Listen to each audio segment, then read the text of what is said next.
It has been more than 200 years since Ripley died fighting aliens, and now the scientists in the USN Auriga are working to clone her as a secret project for the military.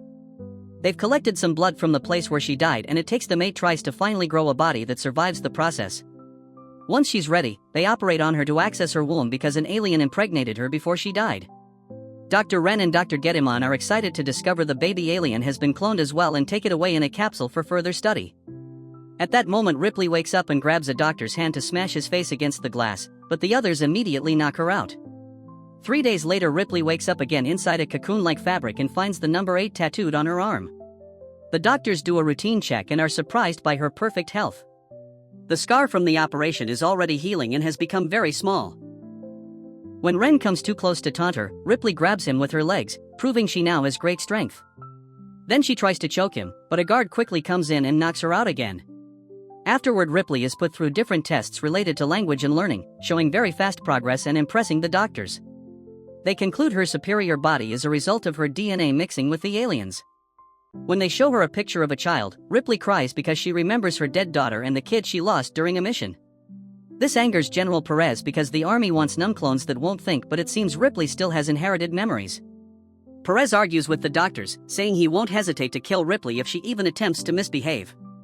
Then he checks on their other experiment. It turns out the alien they took from Ripley is a queen, who is also growing fast and will soon lay eggs. During lunch, Gedimon and Ren explain to Ripley how they got her blood to clone her and confirm they've captured an alien. She can guess they have a queen and warns them everyone will die, but they don't take her seriously and Ren even insults her. Sometime later, a spaceship known as the Betty arrives at the military station. The crew is formed by mercenaries, and Johnner likes to play with knives. He throws one at Engineer Vries's leg because he's paralyzed from the waist down, but Cole doesn't like this type of joke. The station's guards check that the crew isn't armed and the mercenary leader Elgin announces he's brought the cargo. It turns out they were hired by Perez to kidnap a bunch of civilians that they could use for their alien experiments. After getting paid, Elgin asks for rooms so his crew can rest for a couple of days. Perez agrees as long as the mercenaries stay away from the labs. The sleeping victims are taken to the lab and the doctors put a bunch of alien eggs in front of them to impregnate them. Meanwhile, Ripley is playing some basketball by herself to test her new abilities, proving her strength also comes with good speed and fast reflexes. The mercenaries find her and Johnner tries to play with her, but Ripley moves quickly and doesn't even let him touch the ball. When Johnner comes too close and tries to flirt rather creepily, Ripley immediately brings him down with just 2 moves. Another mercenary throws the ball back at her, and when Ripley turns to catch it, Christy hits her with some gym weights. Ripley's nose bleeds, but she isn't too bothered, so she quickly brings down Christy as well. At that moment, the doctors come to take her away, so Ripley throws the ball perfectly and wipes her nose before leaving. The blood falls on the floor and dissolves the metal, revealing Ripley's blood is now an acid just like the aliens. Sometime later, Gedimon checks on the alien experiments, and one of them growls at him through the glass. Gedimon makes faces at it and kisses the window, but when the alien snarls, he releases some freezing gas to calm it down. Now the alien steps back whenever he threatens to press the button. Meanwhile, Cole pretends to be drunk, so her crewmates kick her out of the room. She sneaks around and uses a special spray on a lock to access Ripley's containment unit, where she takes a closer look at her. Seeing the scar, she concludes the alien was already removed. When Ripley wakes up, Cole offers to kill her, but Ripley isn't scared and makes a bold move. Cole has to watch how her blade goes through Ripley's hand and the blood corrodes the blade, and when she takes the knife back, the hole quickly closes. Then Ripley makes Cole touch her face, saying she can sense the aliens. Cole wants Ripley to help her kill the aliens, however Ripley says it's too late. On her way out, Cole is intercepted by guards and Ren. Then the mercenaries are yelled at by Ren, who points out they've broken the only rule and threatens with execution. The mercenaries immediately open fire and a gunfight ensues with the guards, but Elgin's crew works together to overpower them and easily bring down all the soldiers. Then Elgin demands to know Cole's real intentions, so she confesses she's an undercover agent who came to stop the doctor's illegal experiments. At the lab, Gedimon sees this and tries to call security. While he's distracted, 2 of the aliens in the cell gang up on a third and kill it, causing its acid blood to eat through the floor. All this is sensed by Ripley in her unit. Gedimon tries releasing the gas, but it's too late. The aliens have escaped through the hole in the ground. When Gedimon goes to take a closer look, an alien claw reaches out and kidnaps him. As the alarms start echoing in the ship, a guard also enters the cell to check the hole, only for an alien to press the button and kill him with the freezing gas. The Betty crew drops the argument to run while the soldiers rush to the pods to escape. The first one leaves safely, but an alien manages to get into the second one and starts killing the soldiers. Before the hatch closes, Perez throws a grenade inside the pod, which explodes as soon as it flies away. While he's distracted, an alien appears behind him and kills him. Vrias is in another room looking for parts when he sees an alien above him, so he shoots it and causes some acid blood to fall. His leg doesn't hurt but his hand does, so he starts shooting like crazy.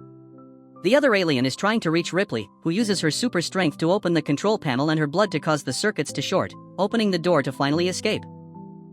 The mercenaries are making their way back to their ship, but Elgin splits from the group when he sees Vrias' weapon on the ground.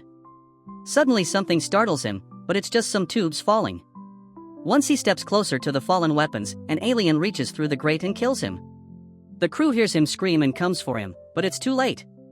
The alien appears behind them, so they try to run away, only to find the door locked. When the alien takes a closer look at Elgin's body, it's suddenly shot by someone in the hole. It's Ripley, who had been hiding.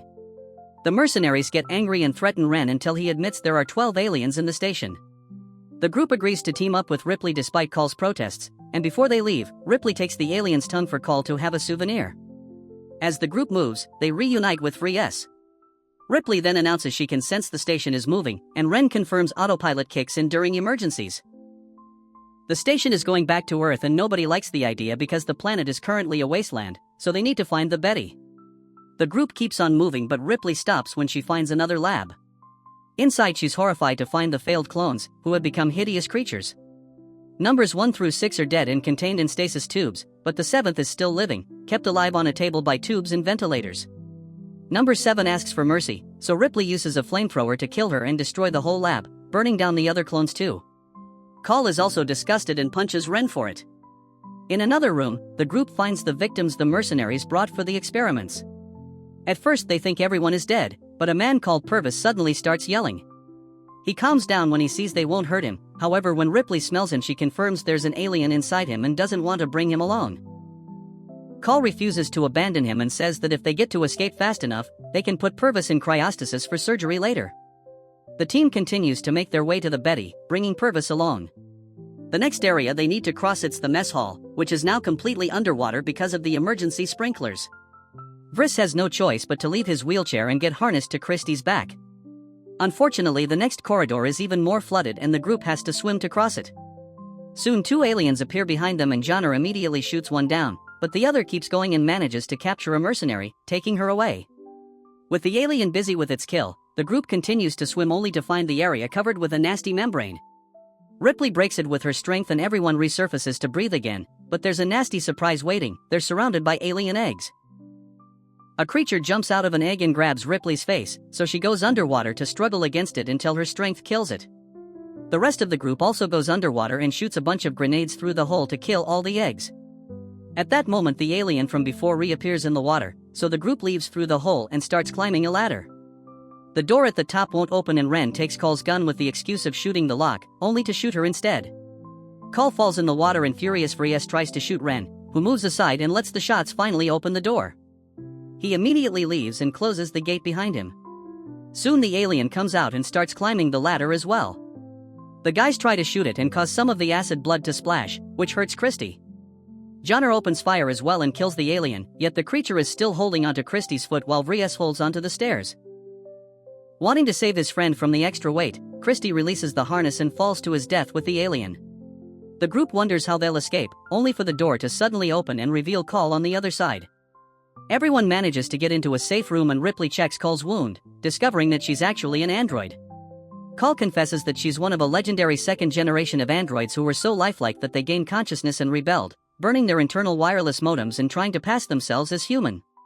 Knowing what androids can do, Ripley takes Call to a small chapel and makes her connect herself to the station's computer. Call confirms the station is heading to Earth, where the aliens could escape and infect the human race. The station has burned too much energy for Call to blow it up, so Ripley tells her to program the ship to make it crash instead. At the same time Ren is about to reach the Betty, so Call blocks the doors for him and talks through the speakers to tell the aliens where he is. The team starts moving toward the Betty again, and Johnner freaks out when he hears the station will crash soon. He tries to attack Call, but Ripley immediately grabs him by the neck and threatens to take his tongue. At that moment she hears a sound and says the Queen is in pain, only to suddenly be snatched through the floor by aliens. However, the creatures don't hurt her, Because of her changed DNA, they recognize her as their own and take her to their nest. Meanwhile, the rest of the group makes it to the Betty, where Purvis is suddenly shot by Ren. The doctor takes Call hostage, and while they pointlessly argue, the alien finally comes alive in Purvis' chest, forcing him to move toward the Ren. Bullets don't stop him, and soon Purvis reaches Ren to start beating him down. At that moment, the alien finally comes out, so the mercenaries open fire and kill both Ren and Purvis at the same time. Back to Ripley, she discovers the nest is crawling with aliens and the Queen herself. A cocooned and delirious Gedimon is there with the other victims, and he tells Ripley that the Queen inherited her human reproductive cycle. After laying her first round of eggs, she gives birth as a human being would, developing a uterus-like pod and birthing a bizarre creature that is half human, half alien. The newborn immediately kills the Queen and licks Ripley, claiming her as its real mother. When Gedimon starts talking again, the newborn bites off the top of his head. Ripley uses this distraction to escape and runs to the Betty, which is about to leave. Luckily, she jumps just in time and rejoins the mercenaries at the cockpit. While the Betty takes off, Call notices a door is still open, so she goes to close it, only to discover that the newborn has sneaked inside. While she dodges its attacks, the ship starts shaking because it's rather unstable. A mercenary comes looking for Call, and the newborn immediately kills him. Ripley is suspicious of how long Call is taking and runs to the room 2 in time to find the newborn clawing at Call's wound. She pretends to be a good alien mom and comforts the newborn, distracting it while she throws some acid blood at the window to create a hole. This depressurizes the cabin and sucks the newborn onto the window. Call and Ripley hold on and are horrified to watch how the hole slowly sucks out the newborn's insides until it's finally dead and its whole body is thrown into space. At the same time, the military station crashes on Earth and explodes, killing all the aliens inside. In the cockpit, Johnner and Vrias try their best to control the ship, considering they aren't pilots. There's some more shaking and lots of heat, but thankfully the ship lands safely on Earth and everyone is alive. Ripley and Call sit together to stare at the remains of a city, wondering what to do next. Please like and subscribe for more videos.